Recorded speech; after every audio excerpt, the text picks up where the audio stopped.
ವಿಜಯಪುರ ದೇಶ ಹಾಗೂ ನಾಡಿನಾದ್ಯಂತ ಗಣೇಶನ ಹಬ್ಬವನ್ನು ವಿಜೃಂಭಣೆಯಿಂದ ಯುವಕರು ಪ್ರತಿಷ್ಠಾಪಿಸಿ ವಿವಿಧ ಪೂಜಾ ಕಾರ್ಯಕ್ರಮಗಳನ್ನು ನೆರವೇರಿಸಿ ವಿಘ್ನೇಶ್ವರನಿಗೆ ಅಲಂಕಾರಗಳನ್ನು ಮಾಡಿ ಪೂಜಾ ಕಾರ್ಯಕ್ರಮಗಳನ್ನು ನೆರವೇರಿಸುತ್ತಾರೆ. ರಾಜ್ಯದಲ್ಲಿ ಕಾಲಕಾಲಕ್ಕೆ ಮಳೆ ಬೆಳೆ ಹಾಗೂ ಯುವಕರಿಗೆ ಶಕ್ತಿ ನೀಡಲೆಂದು ಪ್ರಾರ್ಥಿಸುವ ಪ್ರತೀತಿ ಗಣೇಶನ ಪೂಜಾ ಕಾರ್ಯಕ್ರಮದಲ್ಲಿ ಇದೆ ಎಂದು ಕಾಂಗ್ರೆಸ್ ಯುವ ಮುಖಂಡ ಗಿರೀಶ್ ಹೇಳಿದರು. ವಿಜಯಪುರ ಪಟ್ಟಣದ 20ನೇ ವಾರ್ಡ್ನ ಜೆಸಿ ಬಡಾವಣೆಯಲ್ಲಿ ವಿನಾಯಕ ಗೆಳೆಯರ ಬಳಗದ ವತಿಯಿಂದ 7ನೇ ವರ್ಷದ ಗಣೇಶ ಪ್ರತಿಷ್ಠಾಪನಾ ಕಾರ್ಯಕ್ರಮವನ್ನು ನೆರವೇರಿಸಿ ಇಂದು ಕೊನೆಯ ದಿನ ಗಂಧ ಪುಷ್ಪ ಕಾರ್ಯಕ್ರಮವನ್ನು ನೆರವೇರಿಸಿ ಕಾರ್ಯಕ್ರಮದಲ್ಲಿ ಭಾಗವಹಿಸಿ ಮಾತನಾಡಿದರು. ಇದೇ ಸಂದರ್ಭದಲ್ಲಿ ಪುರಸಭಾ ಮಾಜಿ ಅಧ್ಯಕ್ಷರು ಹಾಲಿ ಸದಸ್ಯರಾದ ರಾಜೇಶ್ವರಿ ಭಾಸ್ಕರ್ ಹಾಗೂ ಜೆಡಿಎಸ್ ಮಾಜಿ ಅಧ್ಯಕ್ಷರಾದ ಎಸ್ ಭಾಸ್ಕರ್ ಹಾಗೂ ದಾನಿಗಳು ಆದ ಯುವ ಮುಖಂಡ ಜಗದೀಶ್ ಮತ್ತು ಪುರಸಭೆಯ ಪೌರಕಾರ್ಮಿಕ ಮೇಸ್ತ್ರಿ ಮುನಿಯಪ್ಪ, ವೆಂಕಟೇಶ್, ಚಂದ್ರು, ಅಭಿ, ನಾರಾಯಣಸ್ವಾಮಿ, ಕೌಶಿಕ್, ಮಂಜುನಾಥ್, ನಾಗರಾಜ್, ಮೋಹನ್ ಕುಮಾರ್, ಆನಂದ್, ರಾಕೇಶ್, ಶಂಕರ್, ರಾಜೇಶ್, ಕಿರಣ್, ಹರೀಶ್, ಶಿವಕುಮಾರ್ ಹಾಗೂ ಜೆಸಿ ಬಡಾವಣೆಯ ಮಹಿಳೆಯರು ಮತ್ತು ಭಕ್ತ ಮಹಾಶಯರು ಹಾಜರಿದ್ದರು.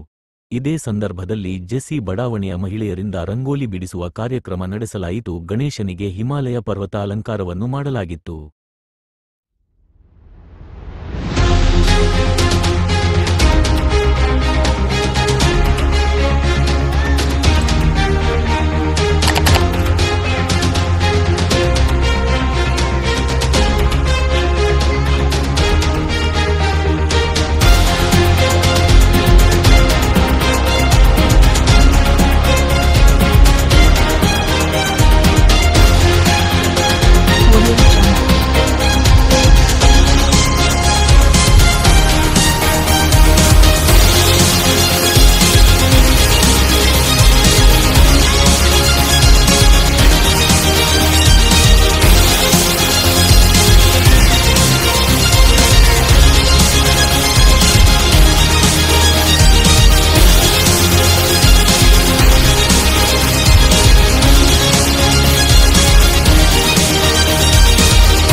ಗೆಳೆಯ ಬಳಗದಿಂದ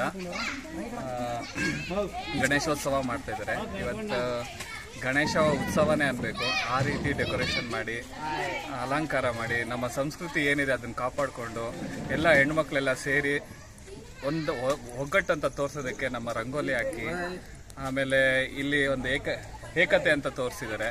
ಇದಕ್ಕೆ ತುಂಬ ಖುಷಿ ಆಗುತ್ತೆ. ಆಮೇಲೆ ಈಗಿನ ಯುವಕರಿಗೆ ಗಣೇಶ ಅನ್ನೋದು ಒಂದು ಕ್ರೇಜ್.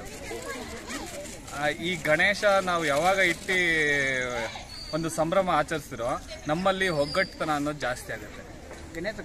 ಇದರಿಂದಾಗಿ ನಮ್ಮ ಸಂಸ್ಕೃತಿನ ಕಾಪಾಡೋಕ್ಕೆ ಇದೊಂದು ನಮಗೊಂದು ಒಂದು ಮಾರ್ಗ ಅಂತ ಹೇಳಕ್ಕೆ ಬಯಸ್ತೀನಿ. ನಮ್ಮ ಹೆಸರು ಸರ್? ನನ್ನ ಹೆಸರು ಗಿರೀಶ್ ಅಂತ ಹೇಳಿ.